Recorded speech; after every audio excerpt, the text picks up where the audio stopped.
ಈ ವರ್ಷದ ಈ ಕಾರ್ಯಕ್ರಮವನ್ನು ನಾವು ದಿವಂಗತ ಹೊಸಡು ಸುಬ್ರಹ್ಮಣ್ಯ ಸಂಸ್ಮರಣಾರ್ಥ ಸಾಂಸ್ಕೃತಿಕೋತ್ಸವವಾಗಿ ಆಚರಿಸಿಕೊಳ್ತಾ ಇದ್ದೇವೆ. ಫೆಬ್ರವರಿ ತಿಂಗಳ 19, 20, 21, 22 4 ದಿನಗಳ ಕಾಲ ಶಾರದಾ ವೇದಿಕೆ ಬೈಂದೂರಲ್ಲಿ ಕಾರ್ಯಕ್ರಮ ನಡೆಯಲಿಕ್ಕಿದೆ. ಮೊದಲನೇ ದಿನ ಕಾರ್ಯಕ್ರಮ ಮಾನ್ಯ ಪ್ರಮೋದ್ ಮಧ್ವರಾಜ್ ಅವರಿಂದ ಉದ್ಘಾಟನೆಗೊಂಡು ಅಧ್ಯಕ್ಷತೆಯನ್ನು ಗೋವಿಂದ ಬಾಬು ಪೂಜಾರಿ ಅವರು ವಹಿಸಿಕೊಳ್ಳಲಿಕ್ಕಿದ್ದಾರೆ.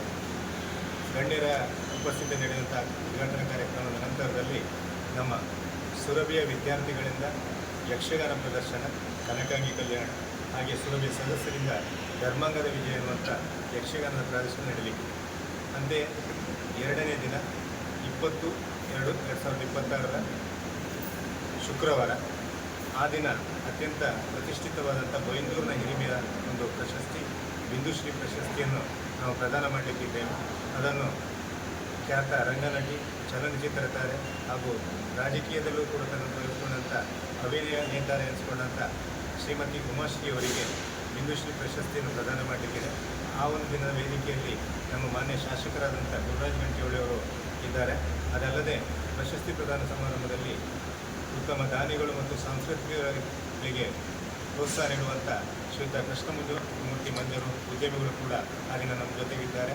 ಆ ಪ್ರಶಸ್ತಿಯ ಎಲ್ಲ ಹಣವನ್ನು ನಿಭಾಯಿಸ್ತಾ ಇರುವಂಥ ಶ್ರೀಯುತ ಜಯಾನಂದ ಹುಡುಗರು ಕೂಡ ವೇದಿಕೆಯಲ್ಲಿ ನಮ್ಮೊಂದಿಗಿರ್ತಾರೆ. ಇವರೆಲ್ಲರ ಉಪಸ್ಥಿತಿಯಲ್ಲಿ ಆ ಕಾರ್ಯಕ್ರಮ ನಡೆದು ಆ ದಿನದ ಸಾಂಸ್ಕೃತಿಕ ಕಾರ್ಯಕ್ರಮವಾಗಿ ನಮ್ಮ ಸುರಭಿಯ ವಿದ್ಯಾರ್ಥಿಗಳಿಂದ ನಡೆಯುವಂಥ ಭರತನಾಟ್ಯ ಪ್ರದರ್ಶನ, ಶ್ರೀಕೃಷ್ಣ ಲೀಲಾಮೃತಂ ಎನ್ನುವಂಥದ್ದು. ಮುದುರು ನಮ್ಮ ಭರತನಾಟ್ಯ ಗುರುಗಳಾದಂಥ ಶ್ರೀಯುತ ಚಂದ್ರಶೇಖರ್ ನಾವಡ ಸುರತ್ಕಲ್ ಇವರಿಂದ ಆಗುವಂಥ ಕಾರ್ಯಕ್ರಮ. ಇದರಲ್ಲಿ ಭಾಳಷ್ಟು ವಿದ್ಯಾರ್ಥಿನಿಯರು ಭಾಗವಹಿಸಲಿಕ್ಕಿರ್ತಾರೆ. ಹಾಗೆ 3 ಮತ್ತು 4ನೇ ದಿನ ಕಾರ್ಯಕ್ರಮ ಅಂದರೆ 21 ಮತ್ತು 22 ಈ 2 ದಿನಗಳ ಕಾರ್ಯಕ್ರಮವನ್ನು ದಿವಂಗತ ಹೊಸಡು ಸುಬ್ರಹ್ಮಣ್ಯ ಸಂಸ್ಮರಣೆಯ ಸಾಂಸ್ಕೃತಿಕೋತ್ಸವವಾಗಿ ಆಚರಣೆ ಮಾಡ್ತಾ ಇದ್ದೇವೆ.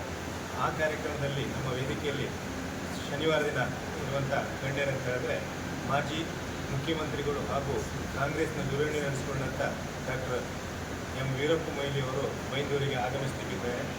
ಅವರ ಜೊತೆಯಲ್ಲಿ ಶ್ರೀಯುತ ಕೃಷ್ಣ ಪಾಲೆಮಾರ್ ಅವರು ಇರ್ತಾರೆ. ಹಾಗೆ ನಮ್ಮ ಮಾಜಿ ಶಾಸಕರಾದಂಥ ಶ್ರೀಯುತ ಕೆ ಗೋಪಾಲ್ ಪೂಜಾರಿ ಅವರು ಕೂಡ ವೇದಿಕೆಯಲ್ಲಿ ಇರ್ತಾರೆ. ಅವರೆಲ್ಲರ ಉಪಸ್ಥಿತಿಯಲ್ಲಿ ಆ ದಿನದ ಸಂಸ್ಮರಣೆ ಕಾರ್ಯಕ್ರಮ ಪ್ರಾರಂಭಗೊಳ್ಳುತ್ತದೆ.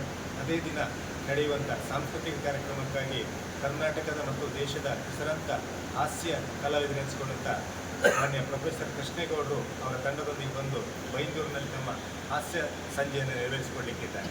ಇನ್ನು ಕೊನೆಯ ದಿನ ಅಂದರೆ 22 ಆದಿತ್ಯವಾರ ಆದಿತ್ಯವಾರದಂದು ನಡೆಯುವಂಥ ಸಮಾರೋಪ ಸಮಾರಂಭದಲ್ಲಿ ನಮ್ಮ ಜೊತೆ ಗಣ್ಯರಾಗಿ ವೇದಿಕೆಯಲ್ಲಿರ್ತಾರೆ ಶ್ರೀಯುತ ಶ್ರೀಮತಿ ಲಕ್ಷ್ಮೀ ಹೆಬ್ಬಾಳ್ಕರ್ ಮಾನ್ಯ ಸಚಿವರು, ಹಾಗೂ ಅದೇ ವೇದಿಕೆಯಲ್ಲಿ ಶ್ರೀ ರಮಾನಾಥ ರಾಯರವರು ಮತ್ತು ಕೃಷ್ಣಪ್ರಸಾದ ಇವರುಗಳು ಆ ವೇದಿಕೆಯಲ್ಲಿ ಆ ದಿನ ನಮ್ಮ ಜೊತೆಗಿರ್ತಾರೆ.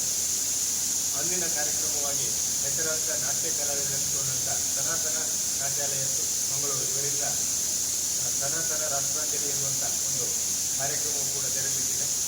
ಎಲ್ಲ ಕಾರ್ಯಕ್ರಮಗಳು ಮತ್ತು ಬಿಂದುಶ್ರೀ ಪ್ರಶಸ್ತಿ ಪ್ರದಾನ ಇವೆಲ್ಲವೂ ಬೈಂದೂರಿನಲ್ಲಿ ನಡೆಯುವಂಥ ಒಂದು ಅತ್ಯಂತ ಹೆಮ್ಮೆಯ ಕಾರ್ಯಕ್ರಮ ಅಂತ ನಾನು ನೆನಪುಕೊಳ್ತೇನೆ.